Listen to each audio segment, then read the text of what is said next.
Okay, hello everybody. I'm Zach Bador. I'm the head of military veterans and journalism, and thank you all for dialing in to this session to learn about investigative reporting, and especially to learn about investigative reporting uh, and, uh, and and editors, investigative reporters and editors. Boy, I think I would be able to get the title down. I'm just used to calling it IRE.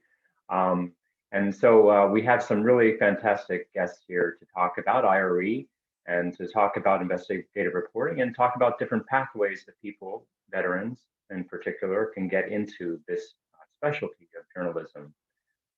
So both of you, Denise and and Cody, thank you very much for joining us. I really appreciate it. I'll give a quick intro to both of you, just so everybody knows your backgrounds, and then we'll jump into some questions. And following that, we'll do a Q&A from the audience. So Denise is IRE's interim executive director. She leads the team that conducts all training programs, event logistics, data services, and the IRE Resource Center. You can check out their website, by the way, at ire.org. She was a newspaper journalist for more than a decade, covering government, education, politics, the environment, and more. After several years at the Corpus Christi Caller-Times in Texas, she joined IRE in 2013 in a joint position with the Institute for Nonprofit News, helping newsrooms around the country use data in their reporting. She became a training director in 2016 and earned a master's degree in data science from the University of Missouri in 2019. Welcome, Denise. Thanks. Cody is IRE's senior training director. He oversees the team that plans and executes dozens of newsroom training events and workshops each year, among other things. He was a watchdog reporter, data specialist, and web developer for daily newspapers in South Dakota, Nebraska, and Texas. That was before he joined IRE as a training director in 2017. His specialty is writing code to solve common journalistic and logistical problems, and he holds a master's degree in international journalism from Baylor University. Welcome to you as well, Cody. Thanks for having us. Awesome. Well, hey, let's start off with the basics, Denise. Can you tell us a little bit more about investigative reporters and editors and its mission? Sure, absolutely. So I don't know if we have anyone here who is familiar with IRE or who might be a member, but I'll kind of start at the beginning here with it. We're a membership organization for journalists. We have right now about 6,300 members. We usually stay right around the 6,000 mark, and mostly here in the US, but also we have international members around the world. And our mission is training journalists on investigative and data journalism. We do a lot of training in public records and hands-on data skills, and analysis, visualization, all of that kind of thing, and really supporting that community of investigative journalists, bringing you all together to help each other and share knowledge that you all have built in your careers through mentorship and sharing resources. So that's our mission, and to meet that mission, we put on well, in normal times, let's say in the last normal year in 2019, we put on about 90 to 100 events usually a year. And that's quite a few of them. We have a team of 5 trainers who do a lot of the training, and a lot of our members who volunteer to share their knowledge at those as well. And those events range from our two main events each year are our national conferences. One of those is in March. That's what Jen and I were just discussing, the NICAR conference that just wrapped up last week. And that is our data journalism conference. It's really focused on hands-on learning data skills from anywhere for beginners on up to advanced developers who are building web apps. And it's a really cool community. And then in June, we have our kind of broader investigative journalism conference, which we're going to talk more about later. So we have those events. We have regional workshops. We have data boot camps. We have custom trainings in newsrooms or for various groups. So that's kind of the gamut of events that we put on every year. Of course, right now, everything is all online. So all of our boot camps, our workshops, our conferences are all online this year until until it is safe to go back in person. And I'd also kind of, so that's what we do. And that's kind of where we are today. But I also like to tell you guys a little bit about how IRE started. I think it's really key to kind of understanding our community and us as an organization. We'll be coming up soon on our 50th anniversary. We were organized in 1975. And that's when we had our first conference that was in Indianapolis. And that was, a group of like several dozen investigative reporters who came together, decided they wanted to form this group. And yes, the name IRE that spells ire, that was on purpose to show the, the power and the of the angry reporter. So as they were planning that first conference, one of the reporters who was going to speak there, his name was Don Bowles, which I don't know if that name rings a bell to any of you. But Don was a reporter at the Arizona Republic, and he was covering a lot of like mob ties with the city there, with the government. And it was several weeks before that first conference. Don was called by a source to come and meet about, it was, like an unnamed source to come and meet about something. When he went out to his car and started it, a bomb exploded. And he died, I believe it was several days later. So he never made it to that first conference. But a group of reporters from the fledgling IRE group came to Arizona to actually finish Don Bowles' work, because they wanted the message to be, you can kill a reporter, but you can't kill the story. And we're going to finish this. And that came out in 1977, I believe. It was called the Arizona Project.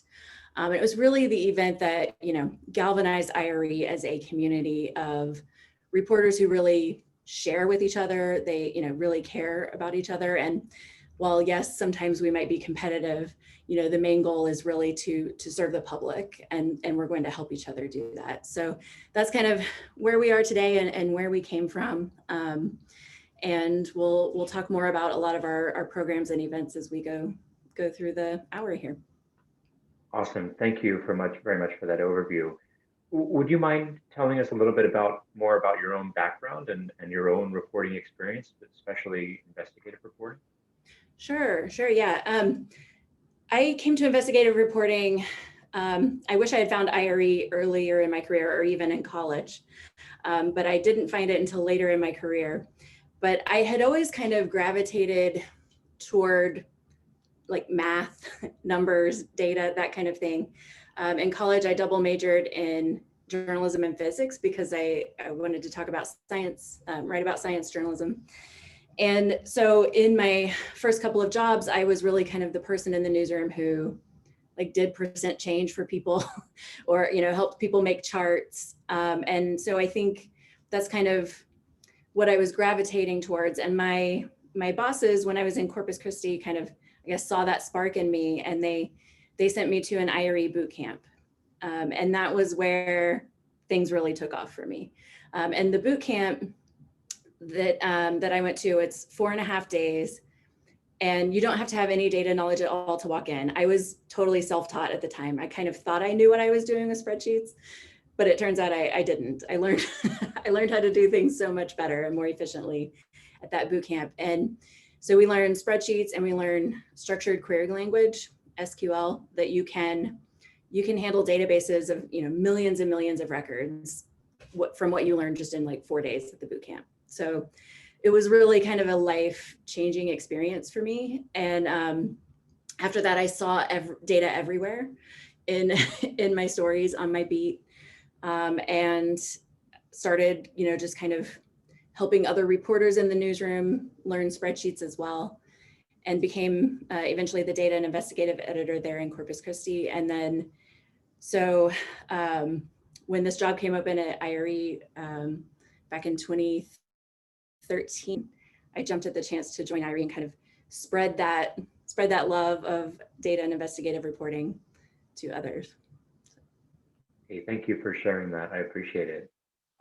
Let's hear from Cody. Cody, can you give us similarly a little bit about your background and how you got into this line of work, both your work at IRE and what you do there, as well as what you did before that. Yeah, sure. I'm kind of the opposite of Denise in the sense that I got into journalism because I hated doing math and thought that I could sort of skate on that for a while. And I guess I kind of got into doing investigative and data journalism sort of simultaneously. I was working at the Sioux Falls Argus Leader in South Dakota, which is like the biggest paper in the state, but it's South Dakota. It's a pretty small paper. And I was just a regular beat reporter. And I was covering, like, it was some city hall story. I think it was like something involved like analyzing the budget. And so I had asked the city clerk for a copy of the budget, and they sent me a spreadsheet. Had no idea what it was, so I printed it out and was like sitting there dutifully doing some math with a pencil in the margins when a colleague of mine, who ended up being my boss later, came over and was sort of like, "What are you doing here?" I was like, "I was, doing some math." And and she very, very graciously was like, "Why don't you come sit next to me?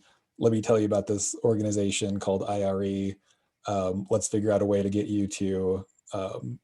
In my case, my first exposure to IRE was a conference, and I remember going through all of the Excel classes, like the basic Excel, just trying to get my feet underneath me, and being so excited by the end of it, because as it happened, the member who was volunteering to teach that class was very inspiring.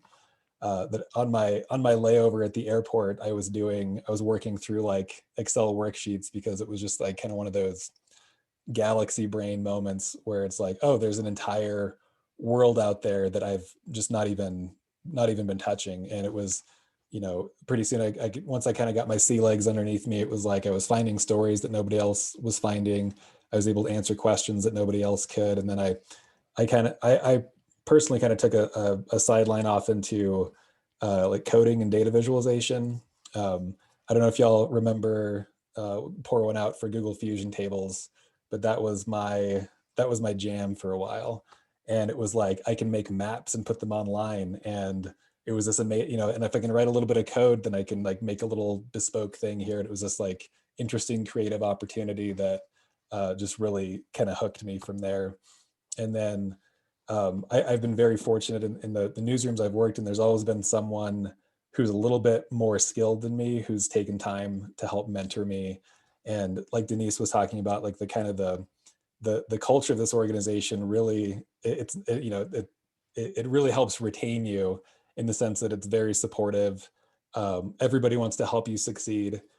We'll talk about the NICAR listserv here in a second, but I just remember the one memory I have burned in my brain in terms of getting into this kind of work was I had posted some like dumb Excel question on our listserv, which goes out to thousands of professional data journalists all over the world.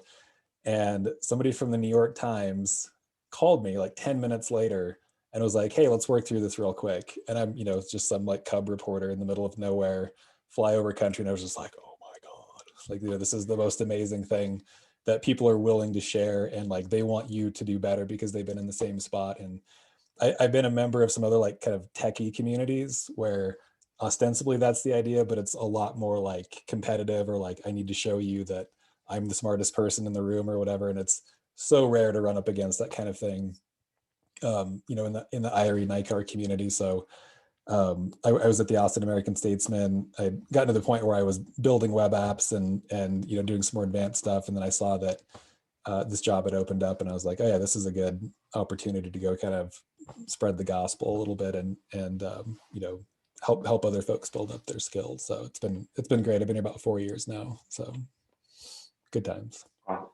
Awesome. Hey, thanks for sharing that. That's Yeah. a great story. I'm going to sort of back up and talk even more broadly a little bit about, ask you some questions about investigative reporting, because, I've done freelance reporting on and off for 10, 15 years. And I've worked on some projects that I think veer into that world. I tracked down some folks who were working at Guantanamo Bay and had interactions with a specific prisoner there, and it got really, really nitty gritty, and it was a lot of diving deep. And then I also did some reporting that I would consider investigative reporting on some war crimes in Central African Republic. was a lot of, basically FOIA requests. It was a lot of, so there's some deep dives on things. But I've never really fully understood how you define investigative reporting and what makes it cross that threshold. Denise, would you mind trying to just sort of give us an overview of what is investigative reporting? Sure. Yeah, I can try, because you'd probably get lots of different answers from different journalists on this. But I think that the main thing when you say investigative reporting, usually what pops into people's mind is those big exposés, right? Large projects that take 6 months, they take a year, they take a whole team to build something. And those are all amazing and we need those. But that's not the only definition of investigative journalism. And for us, we really try to stress that every reporter is an investigative reporter. It's what we do, right? We look into things, we check facts, we ask the questions. And so we try to stress, like, you don't need that title, you don't need a project team. Like, it's a mindset to be in really kind of every day. You could be at the mayor's press conference and just asking them, like, hey, what data set are you basing that fact on? And let me check that out, right? And being able to just fact check that in real time from a press conference. That is investigative work. That is watchdogging your community. And we need all levels of watchdog work and investigative work. So I think, one of the keys to getting into investigative work, honestly, is just to start, to start doing it on whatever you're covering. Try to get data sets that give you more context, just get in that mindset. Using, as you mentioned, Zach, FOIA, either the federal FOIA, or in most cases, a lot of reporters are using their state laws as well, getting to know those and just asking for public records constantly, like for every story, trying to get the emails, get the documents, get the contract, like get all of the information that's on paper, and also learning how to work sources a little more deeply. Find those sources who are going to tell you, here's what's really going on, maybe blow the whistle on some things. Learning how to interview them to get that information. Those are kind of the three key pieces, really, right? The people sources, the data sources, and the paper, the documents through FOIA. And when you just kind of start chipping away at that on your beat, you're doing investigative work, and your bosses will notice. And there could be that's kind of how I ended up in my position as an investigative reporter. Was just started doing that. I covered education to start, and then covered a city beat, and ended up as a projects reporter at my mid-sized newspaper in Texas. I think that starting that way and kind of proving what you can do also gives you confidence in what you're doing, and then you can kind of take on bigger and bigger projects as well. So think of it as a mindset, and not necessarily a title, would be my advice. That's great, because I know that I never thought of myself as an investigative reporter, and frankly, to apply to become a member to an organization like yours would be kind of intimidating. But I guess what you're saying is that we shouldn't be intimidated, because we are doing this sort of work. We are investigating things, and it sounds like you're supporting reporters like us who, maybe we've been doing this for a few years. We want to learn some more techniques and skills and get support from others in the field. Yeah, that's absolutely right. Yes. And there's no requirement that you have to have an investigative title or anything like that to join. You just have to be a journalist, or even, a student journalist. We have really people at all levels, people who are, just getting started on their student newspaper. And then we have people who have been doing this for 40, 50 years, and who, really kind of invented data journalism in our organization. We have the whole spectrum. But I know what you mean, because at my first event, I was intimidated too. At my first IRE event, because I thought the same thing about myself. But when I got to know everyone, and I learned, like, oh yeah, no one is thinking that about me, right? Everyone just wants to help. Take away any of the intimidation factor. And everybody is there to kind of help pull each other up. Awesome. Another question for you, Denise. many military veterans, certainly me, when we got into journalism as a way to continue our public service, a way to continue to give back and serve. Can you talk about the sort of public service work that journalism, investigative reporting in particular, does, and maybe give us an example of your past work or other past work, and how it can impact society? Sure, yeah. And I think that's actually kind of another like side note to the definition of investigative work too, right? Is that we always want to do something that has some kind of impact or sheds light on an issue, and even offers solutions. There's a whole other organization, the Solutions Journalism Network, that's focused on that, because you want to make a difference, right? And so I can think back on a few stories in my career that I felt were really kind of the most impactful. I think a lot of investigative reporters think, okay, I've really made it when I like put someone in jail, or got someone fired. I never put anyone in jail. That's not really the kind of stories that I covered, but one that I felt was really most important was at my first job covering education in Northwest Arkansas. This was in Springdale, Arkansas, if any of you are familiar, and this would be the early 2000s. So it was a while ago, but they were dealing with really big influx of first generation immigrants and mostly Spanish speaking students. And the demographics of that town were changing, just daily, very rapidly. And the school district was having a hard time keeping up with all of that, honestly, and growing so quickly. And so they had one high school and they were building a second one. And we did a story breaking down, looking at the lines that they were proposing and how it would split the town like really in half, so that there was the Latino high school and the white high school. And we broke that down and looked at, what the potential implications were for kids in those high schools, what other potential like options could be. And this is where it gets a little tricky in that, how do you define impact also, right? The biggest impact from that, what we had hoped was that they would change their minds, right? And make things more equitable, because the whole story is about, right, just equity in this community, which I think is in most communities right now, one of the biggest issues and biggest stories to cover on like every beat. So we had hoped that would happen, and it did not happen when they opened the high school. They used that same original line, but in the end, like the community was much more well-informed, and that the parents were asking questions about it. And at least it was out there. At least people were caring about this issue. Whereas if we wouldn't have brought it up, no one would have been talking about it. So I moved away. Actually, I took a different job and moved away before that high school opened, and never really got to follow up, but I was ready to like come back and follow up on all the implications of that story. Yeah, it's interesting how sometimes you really get attached to certain stories and certain issues yourself, and just go down and end up really diving deep on them. Cody, would you mind sharing an example as well from your career? Sure. This was when I was more like kind of peripherally involved in. I was driving the story, but I wanted to use this one because I feel like it's the perfect example of kind of the progression of what might start out as a simple observation or something you might catch on your beat and kind of blossom into something bigger.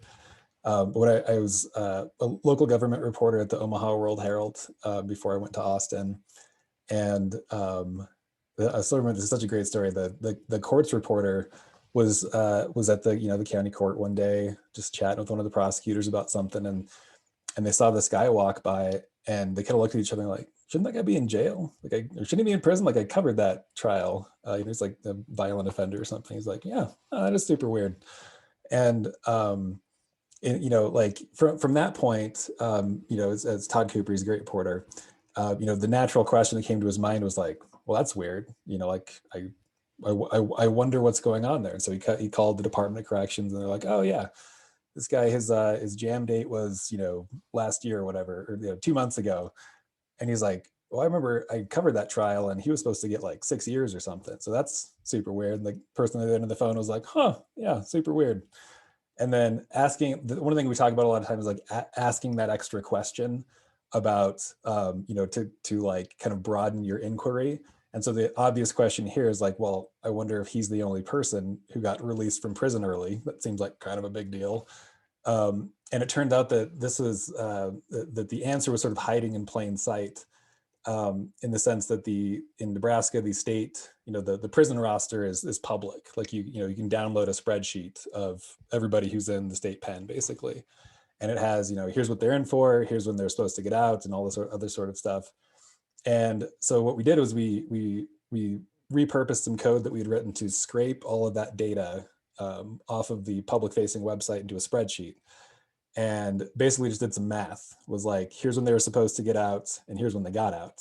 And the deal was like a lot of states in Nebraska, you get time off for good behavior. And so like there's sort of an assumption that when the judge sentences you to whatever, they're going to cut it. It's going to be cut in half as long as you behave yourself in prison. But the thing was, that's not supposed to apply to certain categories of like really violent crimes or like really serious crimes.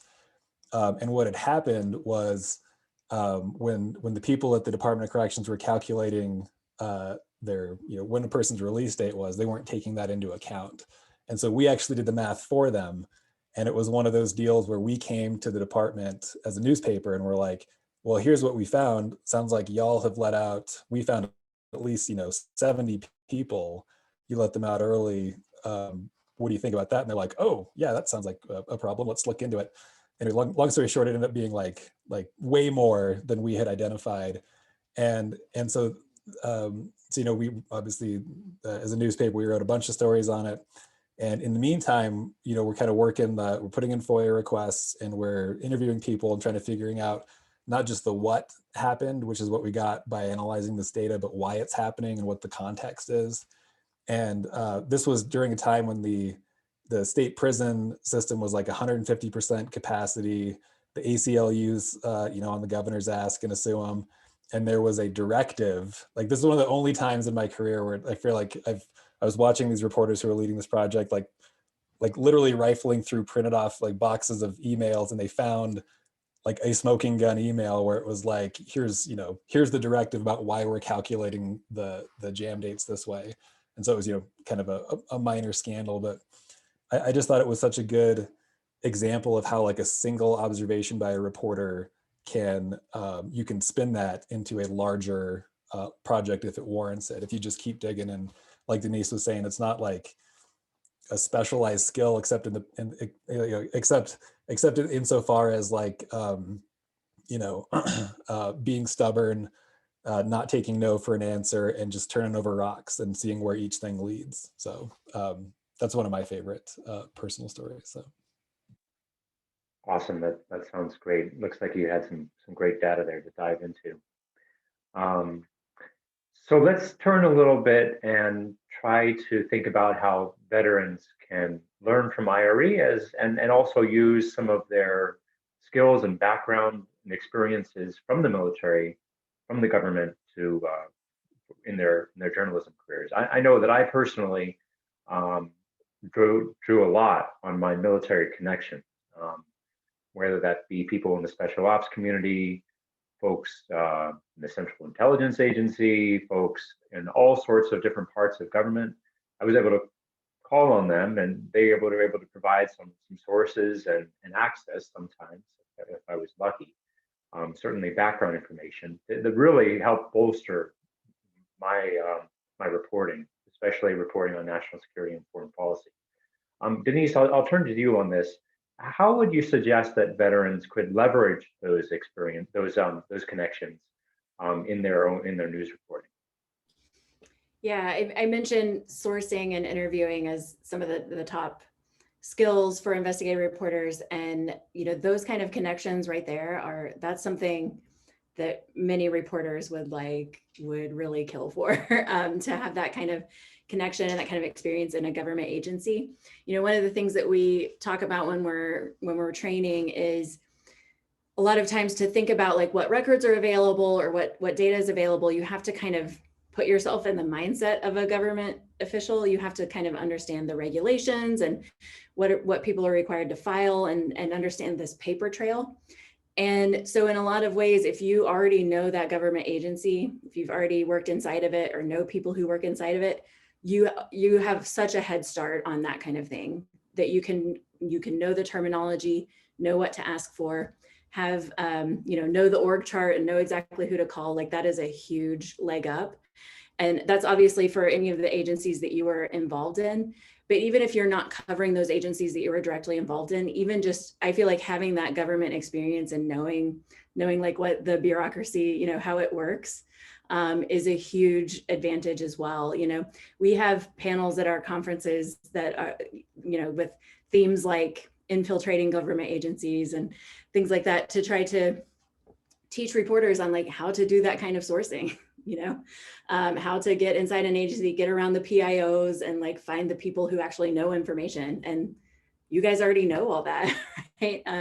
You guys have already lived that. And that's, to me, that's a huge, huge advantage. No matter what beat you're on now, use those connections, use that, that knowledge of how government agencies work, definitely to your advantage. Thank you, I appreciate it. Cody, coming back to you, obviously we can always learn more, and especially as we're developing new skills. What are some of the things and opportunities that IRE provides for its members?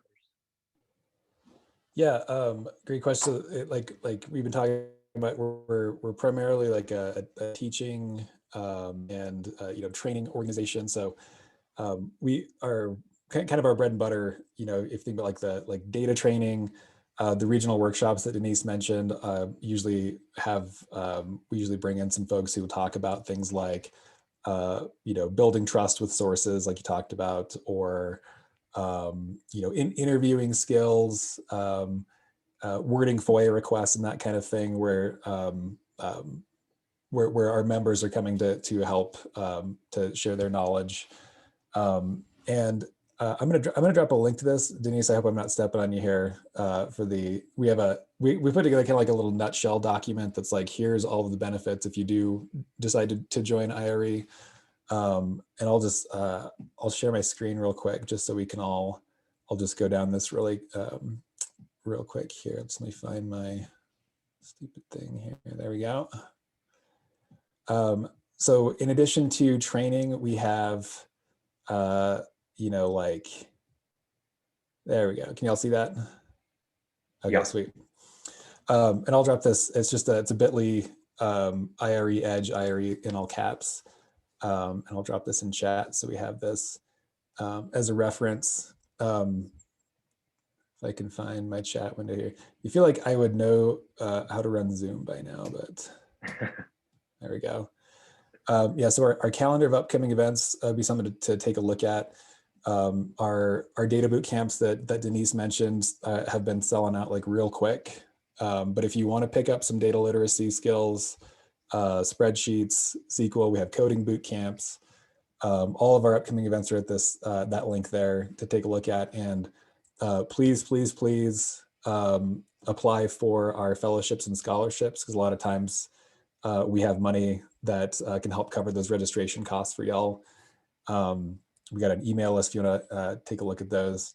If you're more of like a self-directed learner, kind of still in the data training space, we have a library of data training videos here at NICAR Learn. It's free to sign up for a year. If you want to, all sorts of different skills, whatever you're into, that are pretty, that are self-paced. Obviously, if you're just watching them on video, would be something to check out. We did a bunch of webinars. I felt like right after COVID hit and we all went remote, we did a number of kind of topical webinars that you can rewatch.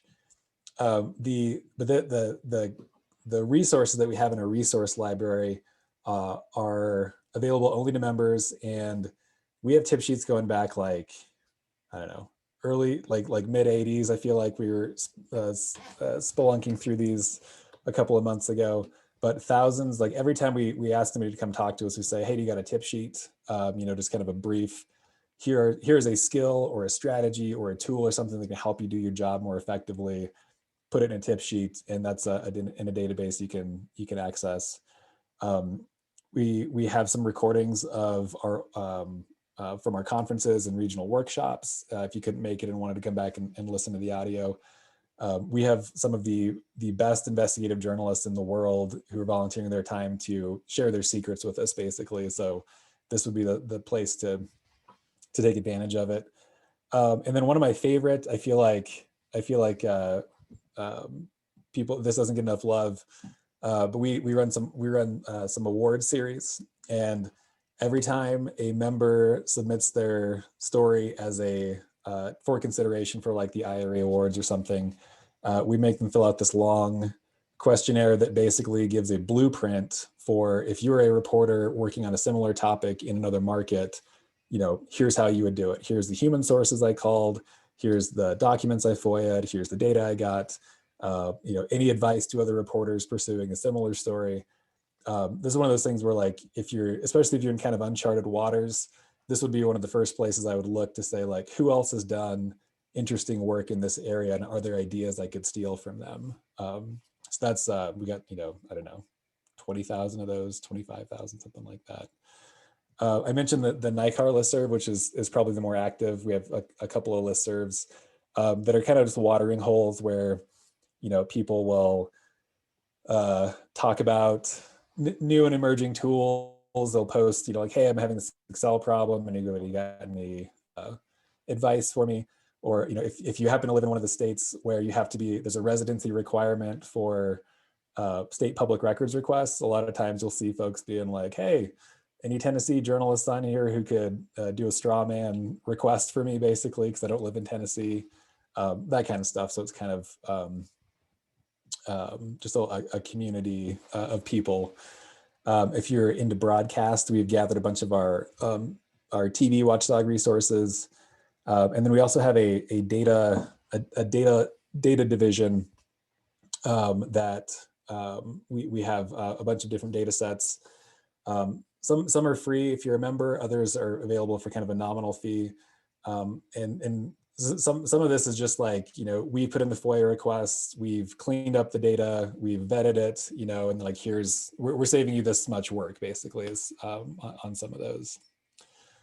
And then also, as I remember, you get a subscription to our quarterly magazine, which again is very much focused on skill sharing, knowledge sharing. There's a FOIA article every month, the new and emerging tools and that kind of stuff. I won't belabor the point. I got some newsletters. This one is my favorite. Drops in once a week. It's called Local Matters. That's just basically a bulleted list of really good local watchdog work being done by small and mid-size news organizations. That it's a great place to pick up some ideas. There's a blog. Our podcast is kind of on hiatus right now because we can't get into our studio. But when we do get back, or listen to some of the back episodes, but it's the same idea. We're going to find a really cool investigation and get the story behind the story from the folks who produced it. You can buy some swag and books if you want. We also have a really active job center. People posting jobs. So if you're in between looking for jobs or whatever, that would be, or if you're looking to hire somebody, that might be something to check out.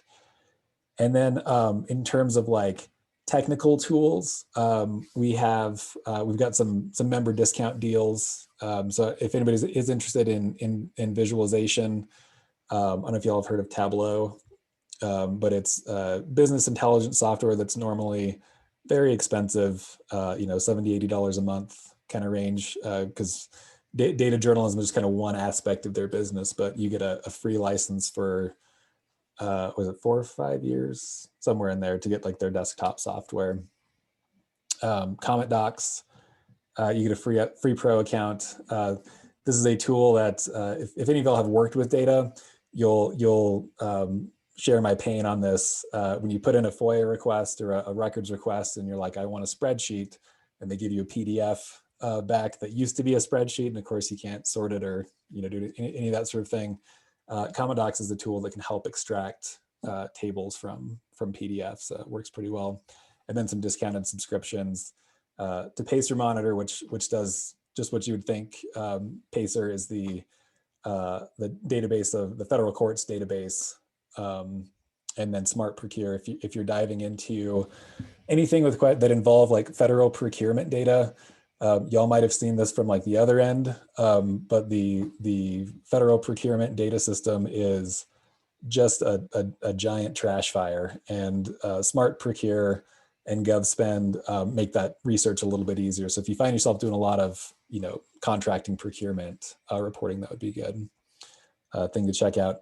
And then also, if you're in a position where you don't necessarily have the firepower, or you don't have the bandwidth, or whatever the case, you can actually hire us kind of on a freelance basis to do analysis, research, web scraping. We built data visualizations for folks, kind of an a la carte system there, and then custom training. So we mentioned all of the workshops and conferences and stuff we put on, but you can also just hire us to come in and train your folks, either like an association or as a newsroom or whatever. And then I would be remiss if I didn't say follow us on Twitter and Facebook and such. Also very excited. We just launched a TikTok channel here. That's all the kids are doing. We don't have any content up yet, but it's in the works. So that, I mean, in terms of getting plugged in, those are kind of the main ways. But I feel like training is kind of our bread and butter, and that's a lot of times the pipeline that folks move in from. So that is a tremendous amount of resources. That's my sales Thank pitch. you so much for sharing that, Cody. Yeah. Thank you. Many of our members are in their early career. About a third of them are in journalism school. Many are freelancers who are just getting their start. If you were in their shoes, how would you, there's just so many resources out there for folks, right? Are there some things that you would suggest for them to do as they're getting started, as they're trying to learn more about and sharpen their skills in investigative reporting? Yeah, I would say, this isn't just self-interest. Even if I didn't work at IRE, I would say check out some IRE training that might give you a flavor, and just sort of explore what interests you and what your aptitude is. Like I said, I got into data reporting and I was like, wow, this is it for me. And but it's not for everyone. One of my favorite reporters I got to work with in Austin, never opened a spreadsheet in his life probably, but sitting next to him, like listening to him work the phones was like a master's degree in how to talk to sources and how to get people to open up to you and that sort of thing. And he learned a lot of that by finding connections in the industry, finding mentors, exchanging ideas, and just kind of getting plugged into that community, whatever that looks like. So like I said, check out our fellowship opportunities to come to some training, but then maybe just think about like, what are the things that interest you and what are you passionate about? And what are some good examples of people who are telling compelling, interesting stories in that topic area? And then what tools are they using? What sources are they talking to? What are their techniques? And another thing that we kind of sort of informally do, I feel like a lot, is just playing sort of matchmaker. Like I'll get an email from someone who's like, oh, I got this tip on, this actually happened to me. Somebody emailed me and was like, hey, I'm not really sure who to talk to about this. I don't know any investigative journalists, and you have the word investigative reporters in your organization's name. And it was some like really in the weeds, kind of complicated story about like Agent Orange exposure or something. And I was like, I'm not sure, I can't help you, but like, let me talk to a couple of people who've maybe worked in this area and connect you. Or a reporter would call and say, I have an extremely, like 8-part question about this very specific sub budget of the Fish and Wildlife Service or something. And I'm just like, I got no idea, man, but let me talk to so-and-so who covers this for Bloomberg or whatever. So I would just say like, even if you don't become a member, we won't be mad or anything, but please do think of us as a resource if we can ever be helpful in that sort of way. It's not like we're going to check your membership card or something. So I don't know, Awesome. Denise, if you had anything you wanted to add to that, but. Yeah, well, in terms of a specific training, this is a plug for one of our events, but next week on Wednesday, we have an online masterclass on public records. It's a half day, like 4-hour class from Dave Collier, who like literally wrote the book on art of access to public records. and Grace Cheng from Reuters, who's an attorney, on how to write your request so that you get what you want, how to deal with like high costs of public records. They're going to cover all that kind of stuff. And those master classes are, we're making them very affordable right now. They're online, they're $35. You do have to be an IRE member as well to join those. But if you want to, like if you're just getting into starting, with public records, or even if you've kind of been using those for a while and you're like really frustrated with things, I feel like that class would be a really, really great foundation for kind of building more investigative work into what you're doing. Terrific. And we're going to start taking questions in just a moment. So if anybody has any questions, feel free to drop them in the chat, or I'll call on people too. But before we do that, Denise, maybe you could wrap up a little bit by talking about the next conference that you have coming up as well, and how that could be beneficial for members of military veterans and journalists. Yeah, absolutely. So we are just in the planning stages right now for our next conference. I mentioned we just wrapped one up last week, our data conference. And so now we're planning our broader investigative conference, IRE 21. It will be in June. It's 5 days, or really technically 5 half days, June 14th through 18th. We don't make you sit on Zoom all day. And that will be a virtual conference, of course. And it will be, we're still planning it right now, but kind of in general, what we'll do is we have kind of multiple panels going on at once, usually like 5 to 6 panels, and then some smaller like group discussion, conversation type sessions, kind of like this. We have some virtual data labs that will be like recorded tutorials that you can walk through and learn spreadsheets, data viz, SQL, programming, even with Python or R, if you want to get into that.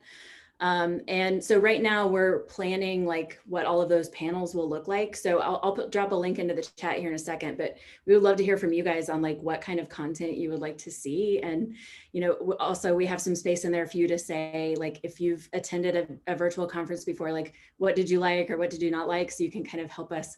My favorite thing about being in the virtual space is that there's a lot of flexibility with what we can do, and we can experiment with things and provide like lots of different types of sessions. We're doing a lot of networking as well for different groups. We have like 1 or 2 networking sessions every hour of the conference. And so we want to hear from you guys on like what you guys need right now, what would help you in a conference. So those are also, registration will open in April for that. The early bird price will be $150. And we have, Cody mentioned our fellowships. We're going to have about 200 fellowships available for that conference. So get in on that action. It covers your registration and your IRE membership for a year. If you're already a member, you'll get an extension. So it's a really, really good deal. And we're excited about that conference. The other best thing about being in virtual world is that we're recording all of the sessions so that you can have access to them for a year afterwards. So even if you can't make it that whole, that week while everything is live, you can come back and catch all the sessions kind of at your own pace and as you have time. So that's a really, really cool deal. Awesome. All right, let's take a few questions. We already have a few in the chat, and I'll just grab a few. I'll summarize them. So Jeremy asks, he mentions that one of the talks about in NICAR 21 was by Jonathan Soma and Meredith Broussard on machine learning in journalism. Jeremy says, while there are some business cases for using machine learning in a news organization, what do you see as the role of AI, ML in news gathering and investigations in the future? I'll let either of you tackle that one. I can take that one. I've worked a little bit in this area, not like definitely not like a subject matter expert or anything, but a lot of times when we do machine learning, like hands-on panels, I get to work with the folks who teach it. And I would say there's it's one, like I feel like a couple of years ago it kind of peaked in terms of like there was like this bubble where like, oh, every I have this machine learning hammer, everything is a nail kind of situation. But I can share a couple of examples of some really good pieces of journalism that that rely on this. Some of y'all might have seen this one that dropped a couple of years ago, where the Atlanta Journal-Constitution, the question they're trying to answer was basically like, if you're a doctor and you're accused of like sexual assault or in one state, what's to prevent you from just moving one state over and setting up shop there? And how often does that happen? And how big of a problem is it? Trying to quantify it. And the problem there was that every state has its own licensing boards and their own way of surfacing disciplinary data. And it was, hundreds of thousands of documents that were, even a team of reporters, it would take them a really long time to go through it and say like, yes, this meets our criteria. No, it doesn't. So they built a machine learning model to sort of surface, to do a lot of that early sifting work so that they can then have a manageable stack to go through and work it from there. So that's one example that I can think of. A lot of the work that like ProPublica and I don't know if y'all have seen this, started the markup. They use machine learning techniques quite a bit. A lot of times trying to reverse engineer the algorithms that like Facebook, for example, like they were the ones who broke the story that said, if you are targeting your advertisement on Facebook, you could say, I want to target this to white supremacists or like, only to like people of a certain race or a certain religion or something like that, which is obviously against the law. And it's one of the things where like, I feel like every 2 months they would come back and be like, so did they change it? Did they fix it? And they would use some of these tools to help answer those questions. So it's definitely a growing area of interest and kind of in that space. And yeah, so I guess I kind of lost my train of thought there, but it's something that we typically train on when we do our data journalism conference. A lot of times we'll have here's how to set up a machine learning rig in whatever programming language you use. But it's a lot of that kind of stuff, like spotting patterns in large amounts of data where you don't necessarily know what you're looking for, but you're looking for it to suggest things to you. So yeah. Thank you. Another question, this is from David. Does IRE offer any GeoInt training? So is it do like geographic intelligence? Denise, I saw you unmute, so yeah, you go ahead, Denise. No, I was going to ask the acronym as well, just to make sure I was understanding. So I'm trying to think, I guess maybe I would ask you kind of a little bit more about like what type of, what type of information you would be looking for there. Yeah, hi. Go ahead, Thanks David. for taking the question. I appreciate it. I kind of have a focus where I look at the Middle East a lot, and some organizations are doing some open source intelligence and reporting. And, a rocket lands somewhere and hits the ground and there's an explosion and people start putting it on Twitter and they say that it's this side. And particularly in Syria, they'll say this, so one side will say it was Assad, the other side will say it was the rebels. And then an organization goes in and they start doing their geospatial intelligence, looking at it, and they say, this actually happened in Libya.